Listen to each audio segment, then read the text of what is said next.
Ukraine war, resilient civilians return to liberated town of Lyman. Two Ukrainian fighter jets roar low overhead as we emerge from a dense, snowbound forest and drive into the railway junction town of Lyman, in the Donbas region of eastern Ukraine. It is nearly 4 months since Russian troops were forced to retreat from here, pushed back some 25 kilometers, about 15 miles, to the east. But the boom of artillery fire, close to the front lines, is still audible every few minutes, and this town, much of it in ruins, is not yet safe from Russian missiles. I live on the 7th floor. The rocket hit the 5th floor, early this morning, at around 5.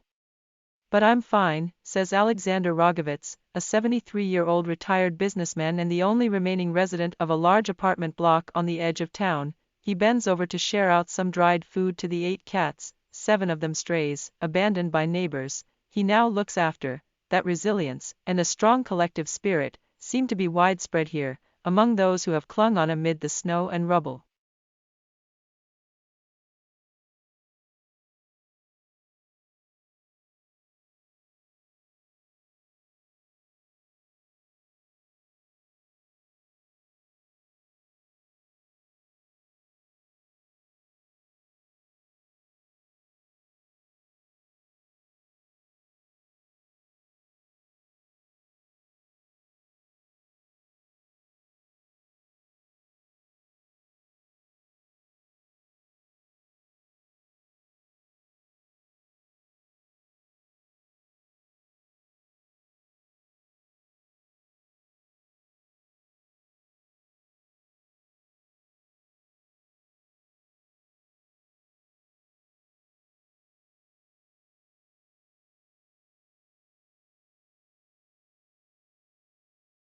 In a nearby courtyard, beside a giant, as Russia's forces approached Lyman last June, the government and humanitarian groups have brought in wood stoves and distributed logs.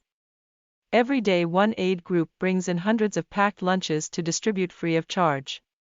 There are roughly 700 children living in Lyman, and the mayor estimates that another 3,000 residents have returned since the town was liberated. But he's urging the rest to stay away. At the moment we do not recommend people to return here. On the contrary, they're better off in safer places and cities. There are no comfortable living places here. For now. People will be accepted in other regions and will be provided with accommodation and food, he says, driving to the site of a 2-week-old missile attack that ripped the entire wall off a 9-story apartment block.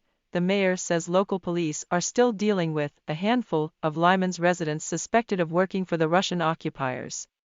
But he believes the experience of the past year has persuaded many pro-Russian residents to change their views. I think those people now understand that they made a mistake. They were led astray by the media, watching Russian propaganda on television every night and thinking it was the truth. They were in a minority, and they have already changed their minds. They see a 62-year-old woman called Valentina, queuing for food at the by Andrew Harding. Click subscribe to receive more information about new videos. Thank you.